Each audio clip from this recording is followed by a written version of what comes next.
અન્ય પણ કેટલાક મતદારો છે એમની સાથે વાત કરશું. શું કહેશો, ક્યાં ગામથી આવો? દેવચડીથી આવી પેલા. કઈ પ્રકારનો માહોલ જોઈ રહ્યા? માહોલ બહુ સારો છે અને ભાઈ અશોકભાઈની પેનલનો વિજય થાય એવું લાગે છે અમને.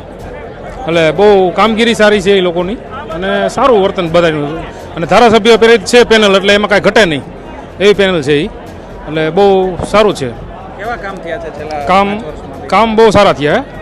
કામમાં તો કાંઈ કહેવા પડવું નથી, એટલે કામ તો સારા જ થયા છે. ખાસ કરીને જે રીતના વાત કરવામાં આવે, જયરાજસિંહની પેનલ છે. ગણેશભાઈ જેલમાંથી ચૂંટણી લડી રહ્યા છે. શું કહેશો, આપનું શું માનવું છે? ગણેશભાઈ કઈ રીતના જીતશે? ગણેશભાઈ 100% જીતશે, એમને પૂરી ખાતરી છે. જયરાજસિંહ પ્રેરિત પેનલનું નિશાન મોટર છે. કેટલીક સ્પીડમાં મોટર દેખાઈ રહી છે? મોટર ફૂલ 100ની સ્પીડમાં ચાલે છે એટલે એ ગણેશભાઈનો જ વિજય થવાનો આમાં. એ પણ કેટલાક મતદારો છે. શું માનવું છે આપનું કાકા? હા ભાઈ, મોટર જ છે ભાઈ, બીજું સત્યનો તો વિજય જ છે ભાઈ. કોઈ જગ્યાએ ભલે ગમે એટલું ખોટું કરે પણ સત્ય એ સત્ય. ગણેશભાઈ જેલમાંથી ચૂંટણી લડી રહ્યા છે. શું લાગે છે, કેટલા મતોથી જીતશે? હારી જશે, જીતશે? શું લાગે છે? ના, એ જીતી છે ભાઈ, કારણ કે અમારી પડખે જ છે બધાને, સામાન્ય માણસને ગમે ત્યારે જાય એટલે એનો દરવાજો ખુલ્લો જ હોય છે, એટલે બાકી બીજાને ગોઠવા ભાઈ થઈ પડે છે. ગમે ત્યારે તેમના દરવાજા ખુલ્લા હોય છે સામાન્ય લોકો માટે.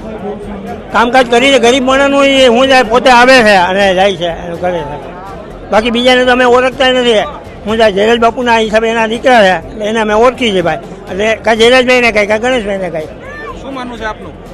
ગણેશભાઈ બહુ નાની ઉંમરમાં લોકોની સંપર્કમાં ચારે બાજુ ગણેશભાઈ દોડાદોડી કરતા હતા અને લોક સંપર્કમાં ગણેશભાઈ ચારે બાજુ બહુ સારું હોય એનું. યંગ છે પણ બહુ દોડીને વધારે કામ કરે.